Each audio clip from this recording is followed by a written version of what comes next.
Who Owns the Future, Chapter 5. This will be a shorter one. Siren servers. There can't be complexity without ambiguity. The mere existence of big data doesn't mean that people will agree about what it means. The problem I am acting on is that a particular way of digitizing economic and cultural activity will ultimately shrink the economy while concentrating wealth and power in new ways that are not sustainable. The mistake is setting up for avoidable traumas as machines get much better in this century. If network technology is supposed to be so good for everyone, why has the developed world suffered so much just as technology has become widespread?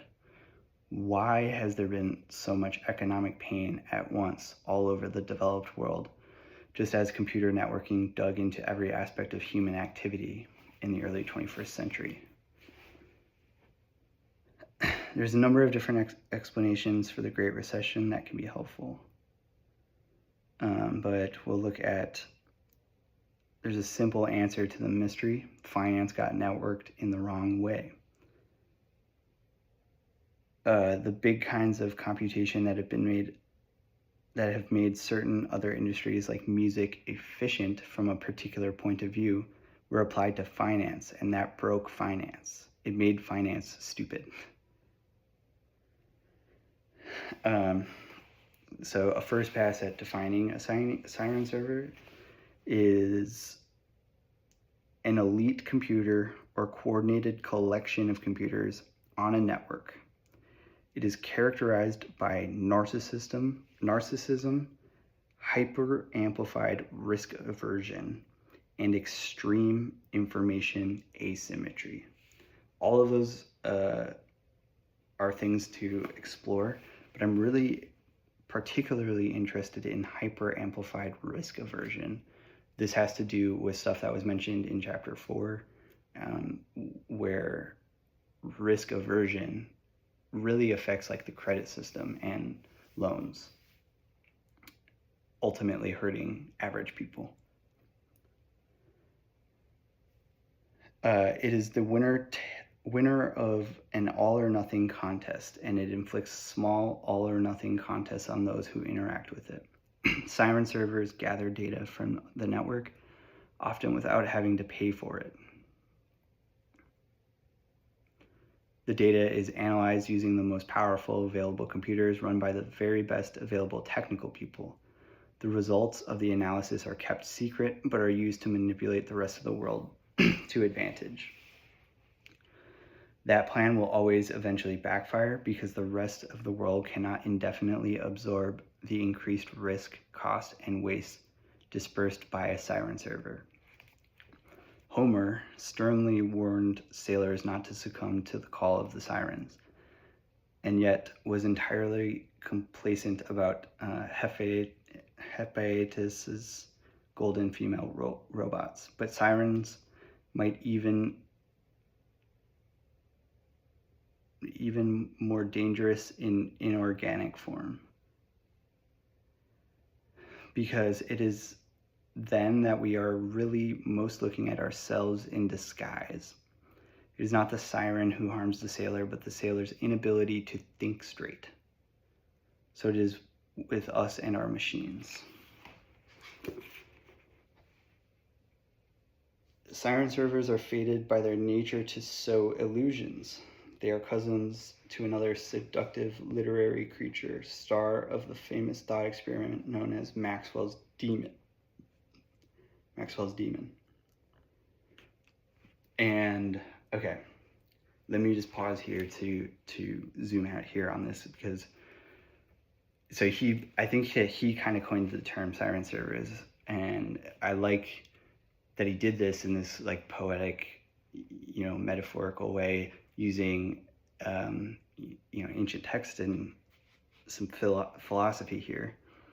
But the idea of a siren server being akin to the sirens of the Odyssey, and that their compelling all that come near it in such a way that they can't act rationally and to their own demise. So I'm not going to get too hung up on the Maxwell's demon thing, but James Clerk Maxwell, imaginary creature that could accomplish perpetual motion machine. If you're interested, like if just go look that up. We do our best to implement Maxwell's demon whenever we manipulate reality with our technologies, but we can never do so perfectly. We certainly can't get ahead of the game, which is known as entropy.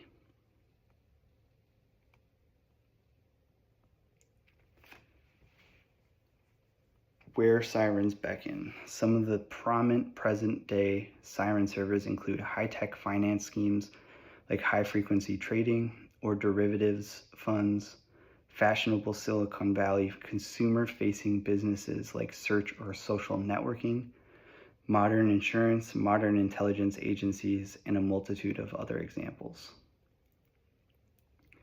The latest waves of high-tech innovation have not created jobs like the old ones did. This is subnote here, documented in Martin Ford's book, The Lights in the Tunnel, which proposes like a view of this that is a lot different than Jaron Lanier's. Iconic new ventures like Facebook employ vastly fewer people than big older companies like, say, General Motors. And put another way, the new schemes, the siren servers, channel much of the productivity of ordinary people into an informal economy of barter and reputation, while concentrating the extracted old-fashioned wealth for themselves. All activity that takes place over digital networks becomes subject to arbitrage, in the sense that risk is routed to whoever suffers lesser computation resources. Again, this goes back to my, compounding computational benefits. Who's benefiting from Moore's law are the corporations that have it. And again, this ties into the financial element of that too, addressed in this chapter and the previous one, about how it's easier to maintain wealth than it is to obtain it. So risk is then associated to being disadvantaged in computation resources. The universal advice of our times is that people who want to do well as information technology advances will need to double down on their technical educations and learn to be entrepreneurial and adaptable. These are skills that might win you a position close to a siren server, which is good advice in the near term. This is how the great fortunes of our age are being made. But there won't be enough positions close to siren servers to sustain a society unless we change the way we do things. So that's siren servers. Again, kind of the allure of them. Let's take Facebook, for example, that they do there. The allure of them being, these highly disruptive, everybody, it's a reputational, everybody knows Facebook and interacts with it, right? They're addicted to it.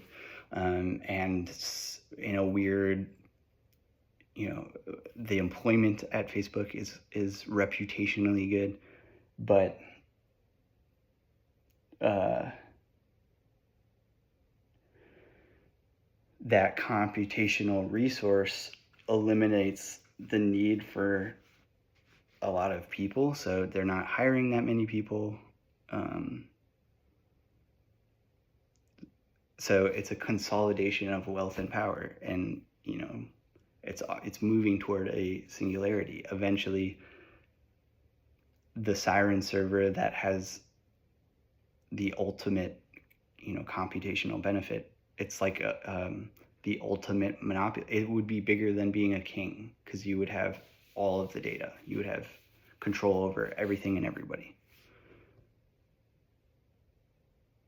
Wow. That's not good.